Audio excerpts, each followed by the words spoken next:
everybody. I am Michael Pashente from the band Ground God, formerly known as Ground 136, using numbers, not letters, when I say 136. It's the reason I chose Ground God over Ground 136 is for this reason. Because the way it's being spelled, it forms a cross sharing the same letter O.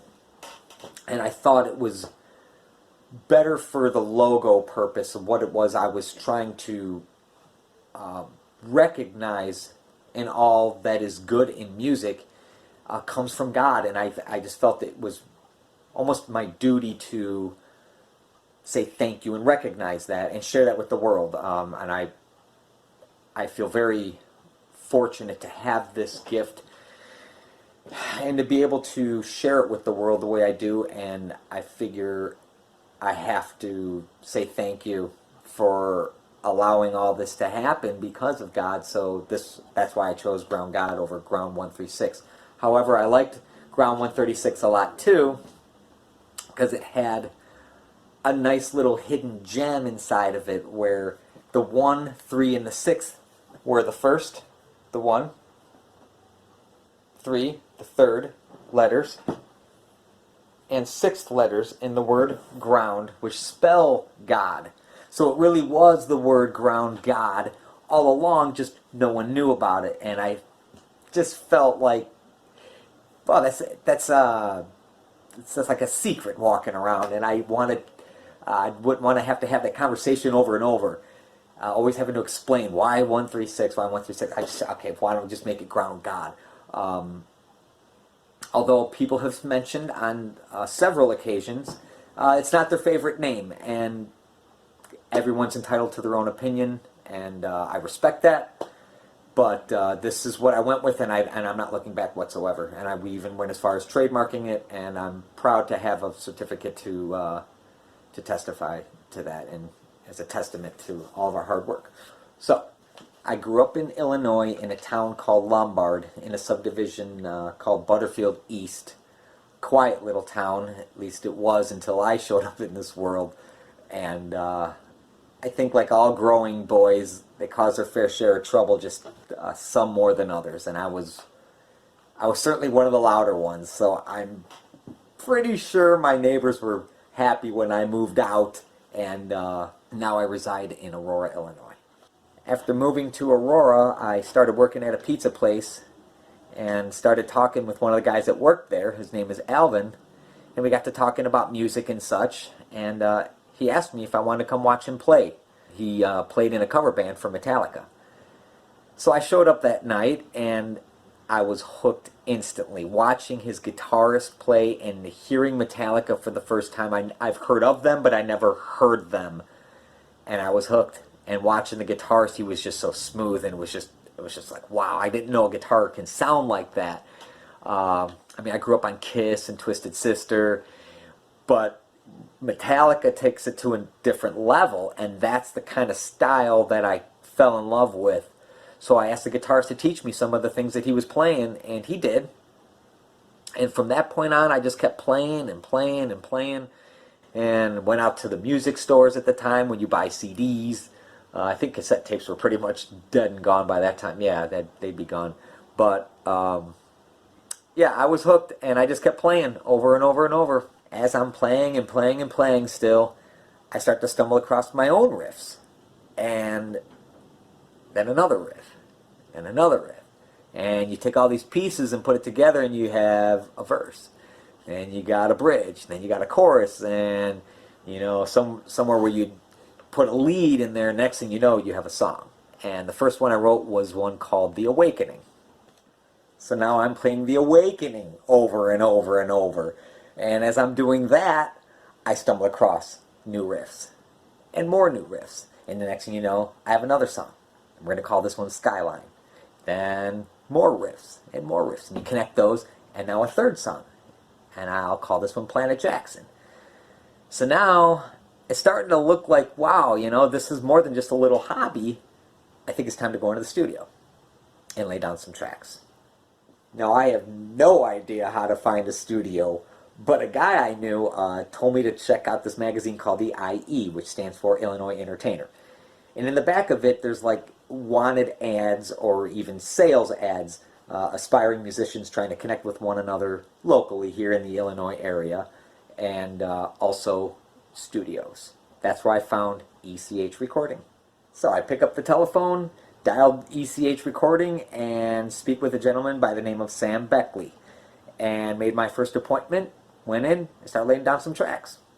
I was just so excited to be in a studio and start laying down some tracks that I started bouncing from studio to studio, different studios, to see what, experiment with different sounds, different engineers, and I wound up back with Sam Beckley, but under a different name called Gremlin Studios. Sammy is by far and away the best engineer and producer I have ever worked with or ever will work with. But going back to him, we're laying down some tracks again, and as I need things to be fixed or certain preferences I had, I just felt like, couldn't I just be doing this myself? You know, with the birth of DIY DAW software, I was right. That's exactly what I could be doing, but I needed some practice. So now I'm asking questions, and I'm finding myself falling in love with the magic of watching it come together. Kind of like the magic and the feeling I had when I watched Tony play the guitar for the first time and I picked up the guitar and started playing. I felt that, and I'm starting to feel it all over again, and that's where my passion lies, is in the creative process, watching it come together here in the studio. It's magic, and there's definitely an art for it. There's a knack for being up on stage and singing and playing live, and I really don't have it. I like it, I can do it, but it's not something I have a passion for. My drive is here in the studio watching the magic come together. So in the midst of all this recording and re-recording, there's this guy I see like every 2 weeks or once a month, like a therapist guy, to talk about my problems and keep myself in check, you know. But what I didn't know, that he's like Yoda the Jedi Master and all wise and can see through people and see why they act the way they act. And little did I know that it was that pain that was in the driver's seat writing the music the whole time. So as my therapist is helping me get to the root of a lot of these childhood pains and hurts and wounds from the past, with it fresh on my mind, I go home, go into a deep sleep, and kind of dream about some of the stuff that I went through as a child, wake up and walk over to the piano. I turn on the piano and start playing this piece like I'd known it my whole life.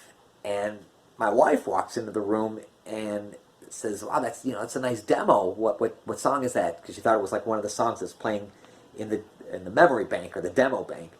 And I had said, "It's not a demo, it's me, and I have no idea how I'm playing this song, why I'm playing this song, and what's driving it," but it was weird, it was amazing, and it's something like you see out of a movie or something, and I'm watching my fingers play, and it was just magic. And it really was magic, it really is magic, but not in the sense that I thought it was, like someone casted a spell on me or something. No, the magic of it was healing, and that's what my therapist helped me do. Once we were able to get to the root of all the pain that was driving some of the earlier works that I was doing on the guitar, much darker, much heavier, I was able to let it out, and the floodgates opened. And from there, I didn't even have to apply effort. It was moving through me. I wasn't the one playing, it was playing through me, actually. And it started off as sad pieces, and now I'm moving on to like happier pieces. And I've written 4 songs, all in about a year or so, and I'm on my 5th right now. I'm actually working on my 5th piano song, and overnight I became a piano player. So I learned about a company called Reverb Nation, where I went and signed up and built a profile and sent out my material to get some unbiased feedback to see what does the world really think. And Little did I know that I was going to be voted in as a two-time featured artist for two different tracks. Both piano. Who would have figured? One was for a track called The Hunt Chase Lost and Found in Butterfield. And yes, that has everything to do with the subdivision I grew up in, Butterfield East. I figured since that's where I experienced all my pain, I may as well name the song after it, since it's what helped me write the song anyways. And the other was for a track called Beautiful Day for a Ride on the Swing Train. Both piano songs, by the way. Some of the other things you can do on Reverb Nation is submit your material to companies that are looking to place music like in movies or commercials or ads or Spotify rotation. And in one case it was Yaya Diamond looking to give free interviews to whoever it was she selected, and I have been fortunate enough to be one of those people. So I had the interview by Yaya Diamond herself. How cool is that? And it was a great interview, and I thank her for that. But then I woke up a few weeks later, much to my surprise, there was an email saying we're extending the offer to allow you to make like a bio, a video bio of yourself, and allow it to be posted on our new Roku channel that she's launching. And here I am making the video, and I'm just so blessed and honored to have this opportunity. I thank you very, very much, Yaya Diamond, for your hard work, for allowing this to happen, and for picking Beautiful Day for a Ride on the Swing Train. I'm so happy and blessed and grateful for all you've done for me personally, and I really appreciate it. So thank you for this opportunity, and thank you all for watching. Thank you very, very much.